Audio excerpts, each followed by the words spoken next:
नमस्कार, बहुत स्वागत है आपका। माघ मास के कृष्ण पक्ष की एकादशी को सटतिला एकादशी के नाम से जानते हैं। इस दिन भगवान श्री हरि विष्णु की पूजा करने का विधान है और इस दिन व्रत भी रखने का विधान है। तो सटतिला एकादशी के दिन भगवान श्री हरि विष्णु को तिल का भोग लगाया जाता है। सबसे जो बड़ी चीज़ वही है तिल। तो धार्मिक मान्यता ये है कि सटतिला एकादशी के दिन अगर आप तिल का दान करें तो स्वर्ग की प्राप्ति होती है। तो कहा जाता है कि जो व्यक्ति जितना तिल दान करता है उसे उतने हजार वर्ष तक स्वर्ग में स्थान प्राप्त होता है।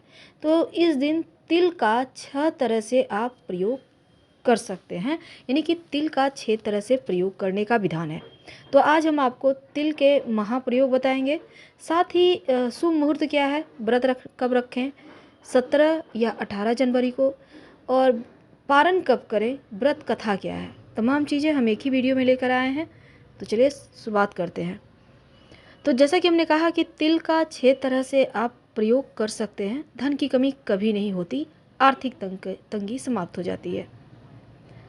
तो पहले जानते हैं कि एकादशी व्रत आप कब करेंगे। देखिए, माघ महीने के कृष्ण पक्ष की एकादशी तिथि 17 जनवरी मंगलवार की शाम 6:05 पर शुरू हो रही है और 18 जनवरी बुधवार की शाम 4:03 पर समाप्त होगी। तो उदया तिथि 18 जनवरी को है, इसलिए ये एकादशी व्रत भी 18 जनवरी को ही मनाया जाएगा। पारण कब करेंगे उसके बारे में भी हम बताएंगे। पहले हम समझते हैं कि इस दिन 6 तरह से आप तिल का प्रयोग कैसे कर सकते हैं और श्री हरि की पूजा कैसे करें। अगर आप व्रत रखते हैं तो एक बात याद रखिए, इस दिन अपने हाथों से पेड़ का पत्ता भी ना तोड़े, फूल भी ना तोड़े। अगर आप व्रत रखते हैं तो दांतों को धोने के लिए आप दातुन का प्रयोग कर सकते हैं, लेकिन आम जामुन के पत्ते अगर गिरे हुए मिल जाए तो उससे कर लें तो ज़्यादा अच्छा है, क्योंकि इस दिन दातुन भी करने की मनाही है। अब देखिए, इस दिन भगवान को खिचड़ी का भोग लगता है। उड़द और तिल से मिलाकर आप चावल की खिचड़ी बनाकर भोग लगाया जाता है। लेकिन आप सोचिएगा कि अब एकादशी तिथि के दिन चावल का भोग कैसे लगेगा।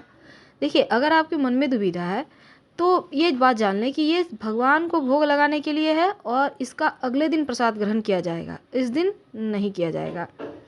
रात को तिल से 108 बार ओम नमो भगवते वासुदेवाय स्वाहा इस मंत्र से हवन करने का विधान है।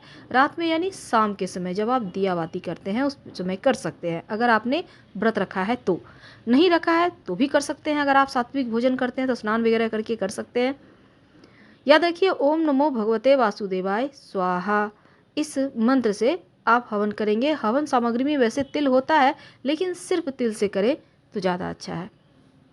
थोड़ा सा तिल में आप घी मिक्स कर सकते हैं। पूरी रात जागरण का विधान है। कोई भी एकादशी का व्रत हो, रात में सोने का विधान ही नहीं है। और अगले दिन आप ब्राह्मणों को या फिर गरीब व्यक्ति को भोजन करा सकते हैं, दान दक्षिणा दें फिर खोलें। देखिए, इसके बाद स्वयं जब आप पारण करेंगे तब तिल वाला जो प्रसाद है उसको ग्रहण करके फिर आप पारण करेंगे, यानी कि तिल से ही आपको व्रत खोलना है। तो सटतिला एकादशी व्रत करने से घर में सुख शांति आता है। और जब आप तिल दान कर देते हैं, जो आपके जीवन में तिल तिल की गरीबी है, जो तिल तिल आप परेशानी में हैं, वो सभी समाप्त हो जाता है। तो इस दिन तिल का बहुत तरह से इस्तेमाल करके आप कष्टों से छुटकारा पा सकते हैं। इस व्रत को रखने से श्री हरि विष्णु की कृपा आपके ऊपर बनी रहती है। आइए जानते हैं इस दिन महाप्रयोग कौन से हैं, फिर हम कथा बताएंगे और पारण का मुहूर्त भी। तो एकादशी तिथि का पारण आप 19 जनवरी 2023 की सुबह 7:15 से सुबह 9:29 के मध्य आप करेंगे। उदया तिथि के अनुसार इस व्रत को आप 18 जनवरी को ही रखेंगे। याद रखिए, पारण करना है 19 जनवरी को 7:15 से 9:29 के बीच। महत्व क्या है? देखिए, यह एकादशी व्रत भगवान श्री हरि विष्णु को समर्पित है। तो इस दिन श्री हरि की ही उपासना आपको विधिवत करनी है, सभी पापों से मुक्ति मिल जाती है। अगर इस व्रत को कोई व्यक्ति रखता है तो घर में सुख शांति होता है, भौतिक सुखों की कभी कमी नहीं होती और मृत्यु के बाद मोक्ष की प्राप्ति होती है। तो अब हम विधि जान लेते हैं। देखिए, सरतिला एकादशी के दिन सुबह जल्दी उठे, नहाने के पानी में 1 चुटकी काला तिल डालकर नहाए। ये पहला आपका तिल का प्रयोग है। दूसरा, श्री हरि के सामने आप तिल का भोग लगाएं, तिल गुड़ का भोग लगा सकते हैं और साथ ही तिल मिले हुए जल से भगवान की तस्वीर पर थोड़ा सा छींटा डालें। भगवान सूर्य को भी आप तिल मिले हुए जल ही अर्पित करेंगे। ये तीसरा प्रयोग है। इसके बाद आप भोग लगाइएगा श्री हरि को तिल का ही। इसके बाद देखिए, खिचड़ी बनाना है उड़द और तिल मिक्स करके, ये चौथा प्रयोग है। पांचवा प्रयोग है, इस दिन आपको तिल का दान करना है और छठा ये रहेगा कि आप जब पारण करेंगे तो उस दिन भी आप तिल खाकर ही पारण करेंगे। तो ये तो थी महाप्रयोग। अब जानते हैं कथा क्या है, ये सुनते हैं। एक समय दालभ्य ऋषि ने पुलत्स्य ऋषि से पूछा कि हे महाराज, पृथ्वी लोक में मनुष्य ब्रह्म हत्या आदि महान पाप करते हैं, पराये धन की चोरी करते हैं, दूसरों की उन्नति देखकर ईर्ष्या करते हैं, साथ ही अनेक प्रकार के व्यसनों में फंसे रहते हैं, फिर भी उनको नरक प्राप्त नहीं होता। इसका क्या कारण है? वे न जाने कौन सा दान पुण्य करते हैं जिससे उनके पाप नष्ट हो जाते हैं। यह सब कृपा पूर्वक आप हमें बतलाइए। तब पुलत्स्य मुनि कहने लगे कि हे महाभाग, आपने मुझसे अत्यंत गंभीर प्रश्न पूछा है। इससे संसार के जीवों का अत्यंत भला होगा। इस भेद को ब्रह्मा, विष्णु, रुद्र, इंद्र आदि भी नहीं जानते, परंतु मैं आपको यह गुप्त तत्व अवश्य बतलाऊंगा। फिर उन्होंने कहा कि माघ मास लगते ही मनुष्य को स्नान आदि करके शुद्ध रहना चाहिए, इंद्रियों को बस में रखना चाहिए, काम, क्रोध, लोभ, मोह, अहंकार, ईर्ष्या, द्वेष को त्याग कर भगवान का स्मरण करना चाहिए।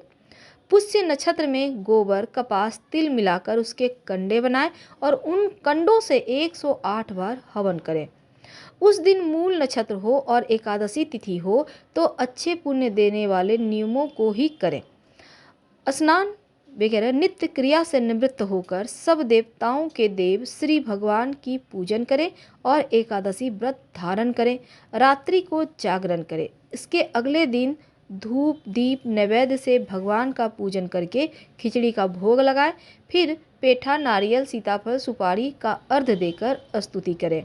हे भगवान, आप दीनों को शरण देने वाले हैं, इस संसार सागर में फंसे हुए का उद्धार करने वाले हैं।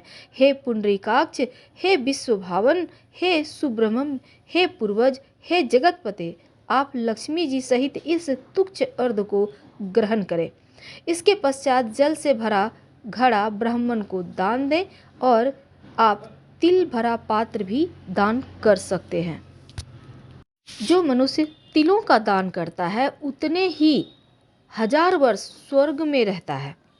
तो इस दिन तिल स्नान करना है, तिल का उपटन लगाना है, तिल का हवन करना है, तिल का तर्पण करना है, तिल का भोजन करना है और तिल का दान करना है। ये तिल के 6 प्रकार है, 6 नियम है। इसके प्रयोग के कारण यह सठतिला एकादशी कहलाती है और इस व्रत को करने से अनेक प्रकार के पाप नष्ट हो जाते हैं। इतना कहकर पुलत्स्य ऋषि कहने लगे कि अब मैं तुमसे इस एकादशी की कथा कहता हूँ। एक समय नारद जी ने भगवान श्री विष्णु से यही प्रश्न किया था और भगवान ने जो सठतिला एकादशी का महात्म नारद जी से कहा सो मैं तुमसे कहता हूँ, सुनो। भगवान ने नारद जी से कहा कि हे नारद, मैं तुमसे सत्य घटना कहता हूँ, ध्यान पूर्वक सुनो। प्राचीन काल में मृत्युलोक में एक ब्राह्मणी रहती थी। वह सदैव व्रत किया करती थी। एक समय वह 1 मास तक व्रत रखती थी और इससे उसका शरीर अत्यंत दुर्बल हो गया। वह अत्यंत बुद्धिमान भी थी, तथापि उसने कभी देवताओं या ब्राह्मणों के निमित्त अन्न धन का दान नहीं किया था। इससे मैंने सोचा कि ब्राह्मणी ने व्रत आदि से अपना शरीर शुद्ध कर लिया है, अब इसे विष्णु लोक तो मिल ही जाएगा, लेकिन कभी अन्न का दान नहीं किया, इससे इसकी तृप्ति होना कठिन है। भगवान ने आगे कहा कि ऐसा सोचकर मैं भिखारी के वेश में मृत्युलोक में उस ब्राह्मणी के पास गया और उससे भिक्षा मांगी। तो वह ब्राह्मणी कही कि महाराज, किस लिए आए हो?